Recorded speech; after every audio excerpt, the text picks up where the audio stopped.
Goodwood has everything. You have past, present and future.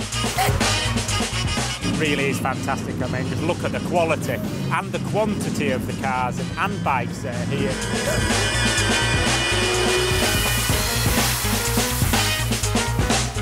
When you're a motorsport fan, you have to come here once in a lifetime.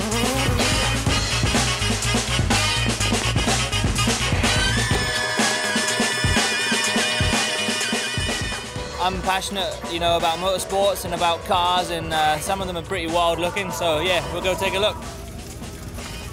This one caught my eyes. It's got number 83 on it, which was my old motocross race number, and yeah, it's cool. It's an Audi. It's got strange setup with the two wheels at the back, and I just read on the plaque here it says it's a V16 with 500 horsepower, so yeah, it's crazy. There's so many wild looking cars, you know, like look at the wheels with the spokes, and you know, like the quick release nut on the wheel there. You know, now obviously they're using the air tools and it's like 2 seconds flat. I don't know how long the pit stop would have been on one of these guys. For me, it just looks insane, you know, like the big engine up the front there, and I see you guys ripping through the track behind the engine. It looks cool. Just one combustion chamber, volume is 1800 cc.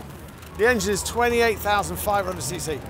28,500. Mine's 450. Wow. In 1910, it was cutting-edge technology to go as fast as possible. Crazy. And the car did 136 miles an hour. 136? Yeah. At Ostend in 1913. 136 You'd have to be a brave boy, wouldn't you, just sitting there at 136 miles an hour. Yeah. Whenever I think about Formula One, it was red Ferraris, you know, with the guys like Schumacher, and you know, they were like some of the guys I looked up to when I was a kid, and so cool, you know. And for me to be here now and see these cars is incredible. I just spoke to the guys, and these were 2009 Ferraris that was driven by Raikkonen and Felipe Massa. To go from like a pre-war car to this, like, the ultimate technology, all here in Goodwood. You can like walk up to it and touch it almost, and I think that's something super cool about the event. We've looked at 3 cars. There's thousands of different types from all eras of racing and all kind of categories. If you're any interest in cars, I think it's the place to come and check it out.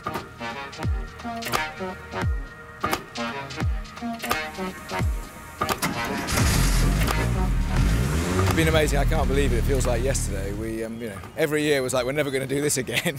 Suddenly we've done 26 of them. Obviously, this is our 25th anniversary, our silver jubilee, and it's an exciting year. That first year, we knew we were onto something a little bit different when, you know, we were told 3,000 people would turn up and 20,000 people came marching. It was like a kind of rock concert, broke their way through the fence and you know, helped themselves to everything. It grew pretty quickly. We now have over 200,000 people here, which is as many as we can cope with, and there's been more great cars here at Goodwood than anywhere else in the world, that's for sure. We've had some fantastically important sort of motorsport moments when we've had people like Sir Sterling Moss back in the great 55 Mille winning 300 SLR Mercedes with Dennis Jenkins. So moments like that, trying to put great drivers back in the cars that they won world championships in. We've had things like Bob Riggle taking his incredible dragster up on 2 wheels up the hill, which was a big moment. First time a BRM V16 was running for years and years that first year. That's what made me realise we had something special. There were grown men literally streaming tears as this great screaming engine roared past them. There have been, for me, very emotional moments, and then getting people here that we never dreamt we'd see or meet, and indeed drive cars. So these are all things I dreamt of as a child, and I sort of believe now that if you want things bad enough, they kind of happen. I don't own all the cars, but I've driven them all. Oh! Look at him go! It's my 10th anniversary of riding here at Goodwood, and one of the first things I did on the Friday morning of that year was ride up onto the roof. So to have the opportunity to do that again was like going back in time. Oh, well, that was a celebration of what he did, whenever it was, 20 years ago, when he first broke through my front door and then tore across my breakfast table, rode the bike up the stairs and popped out on top of the roof and then rode around the roof. So he rode right through the house. Dougie's amazing. Just all came sort of flooding back to me what I actually did that day, and I sort of set off down one side and wheeling. It's about 1 metre wide is the area that you can use, and had a wheelie along, quick turn around at the far end and another wheelie back, and then nice glance across to watch everybody with the cameras out and looking up. It's a long way down. It was great to be up there again. Not something you'd want to do every day for sure, but great to roll back the years.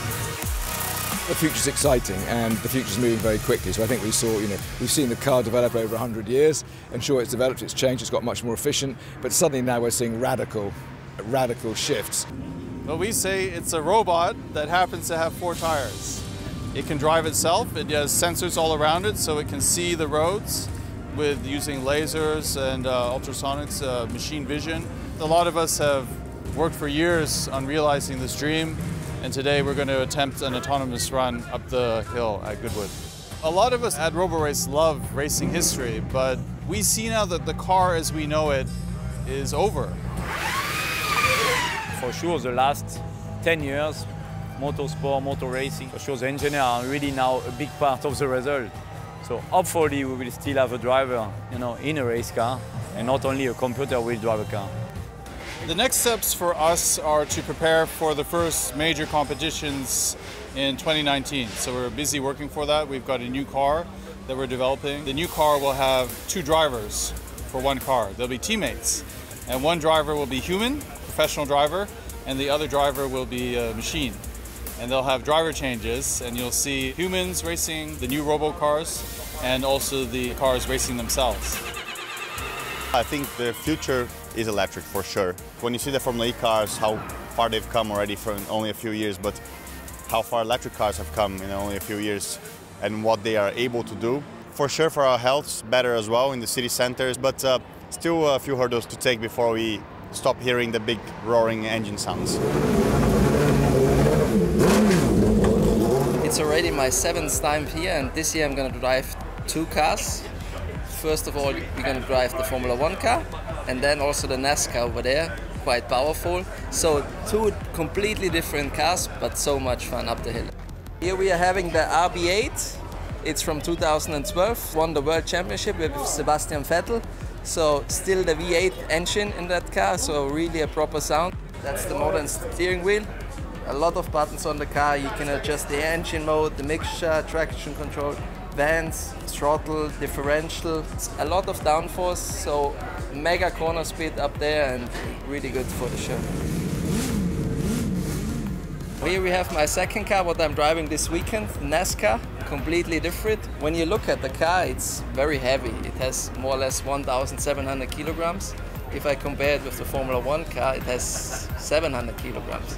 But this car is especially for burnouts, donuts, for the show, it's mega.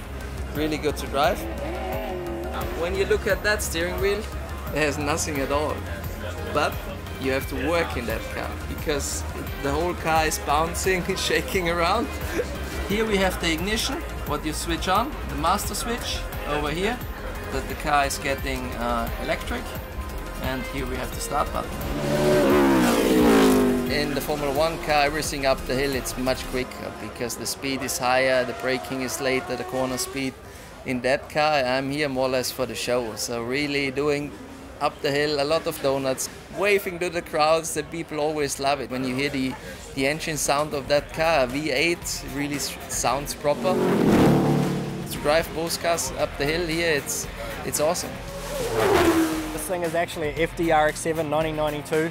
We've handcrafted my favorite car, which is a Mazda RX-3. The coolest thing about this car is the heart. This heart's a 4-rotor built by PPRE, so this is an identical motor that won Le Mans in 1991 with Mazda, and by far, in my opinion, the best killer sounding motor in history. But a whole lot of noise, lots of RPM, and by far the fans' favourite. With Goodwood celebrating 25 years, the most 25 memorable moments, and this has been picked by the Duke of Richmond as one of the top 25, so we had to bring it back. This is crazy, you got to drive it like literally a 2-stroke 125 motocross bike. Really violent, lots of clutch kicking, lots of clutch slipping, lots of changing gears and handbrake, but it's really exciting. Straight down the start straight as fast as you can into the first turn because straight away you got the massive booth there. And if I can stop and do some donuts for the fans to get the smoke going and the flames going, that's awesome. But one of the trickiest corners is actually Malcolm. And then by the time you're flat out through Flint Wall, you literally just brush through those. You do not want to hit that because every car I've seen that's touched it is just instantly pretty much written off. By the time I'm at the top of the hill, I'm 5th gear, and then you got a really fast, narrow sweeper, and then by then the car is really hot, so the flames are ridiculously big. To see the glow and make sure the hay bales are not alight, because the first time we came here 5 years ago, I actually set the hay bales on fire. And then yeah, you flat out across the finish, and then you just let it have it and just polish off whatever's left of the tyres, whatever's left of the gas, and just finish it off with a bang. To be able to see those museum pieces come out, and not just kind of rev, but be raced at full pace with some of these like ex-world champion drivers, There's nothing like it in the world.